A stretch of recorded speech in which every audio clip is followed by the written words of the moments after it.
বন্ধুরা, আপনারা আপনাদের জীবনের সবচেয়ে ছোট সাইজের সাউন্ড বক্স কোনটি দেখেছেন? এতটুক সাইজের নাকি এতটুক সাইজের? তো আজকে আমরা যে সাউন্ড বক্সটি নিয়ে আলোচনা করতে যাচ্ছি সেটি হচ্ছে বাংলাদেশের সবচেয়ে ছোট সাউন্ড বক্স, বা বলতে পারেন একটি ডিমের চেয়েও ছোট একটি সাউন্ড বক্স নিয়ে। তো মিড বাই JBL N3T এটি হচ্ছে এই মুহূর্তের বাংলাদেশের সবচেয়ে ছোট সাউন্ড বক্সগুলোর মধ্যে একটি। তো আজকে আমরা এর আনবক্সিং, রিভিউ এবং টেস্টিং করতে যাচ্ছি। তো প্রথমেই আমরা এর আনবক্সিং করব।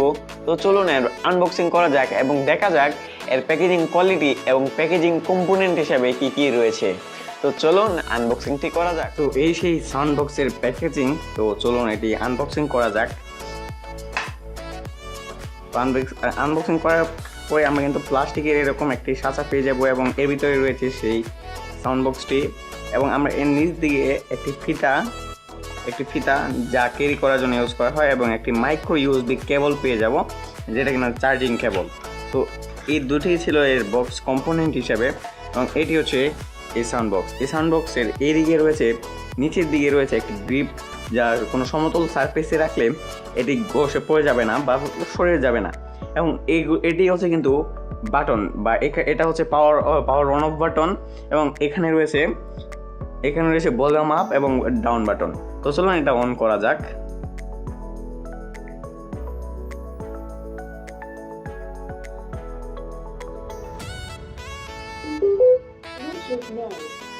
অন হলে কিন্তু এই দিক দিয়ে একটি ব্লু লাইট জ্বলে, এবং আমরা কিন্তু এখন এখানে এই প্লাস আইকনে চাপ দিলেই এটার সাউন্ড কিন্তু বাড়তে থাকবে।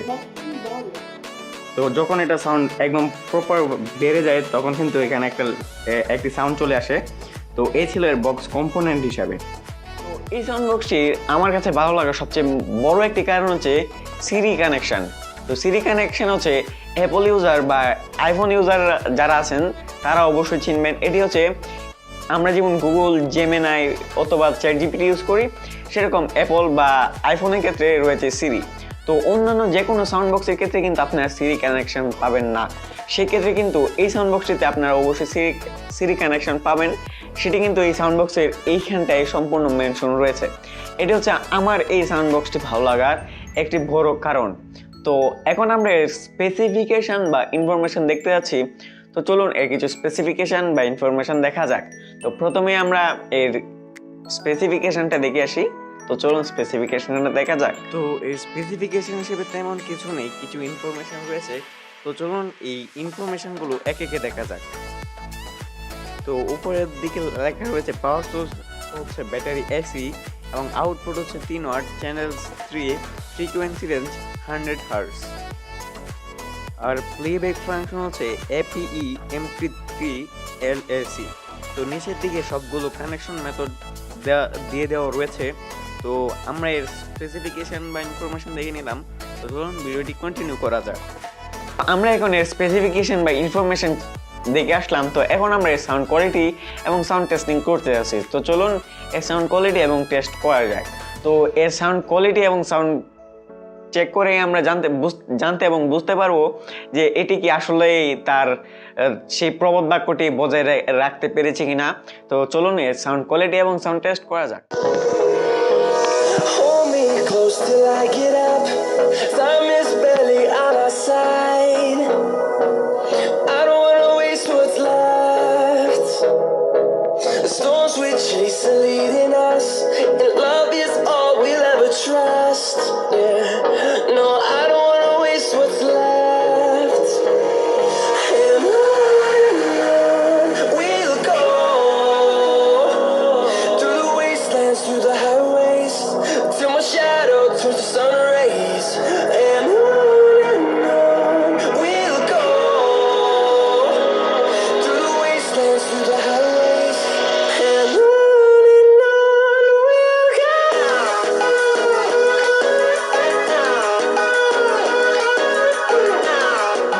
সাউন্ড কোয়ালিটি এবং সাউন্ড টেস্ট করে আসলাম।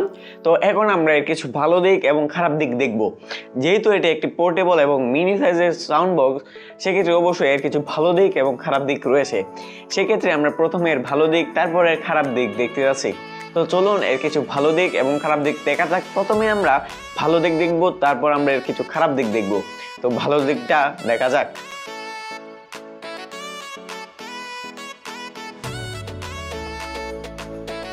তো এখন আমরা এর কিছু খারাপ দিক দেখতে যাচ্ছি, তো চলুন একে একে এর খারাপ দিকগুলো দেখা যাক। তো আজকের ভিডিওটি এই পর্যন্তই, আশা করি ভালো লেগেছে। ভালো লাগলে লাইক, শেয়ার, সাবস্ক্রাইব করতে বলবেন না। ধন্যবাদ সবাইকে ভিডিওটি শুরু থেকে শেষ পর্যন্ত এনজয় এবং সুন্দর করে দেখার জন্য।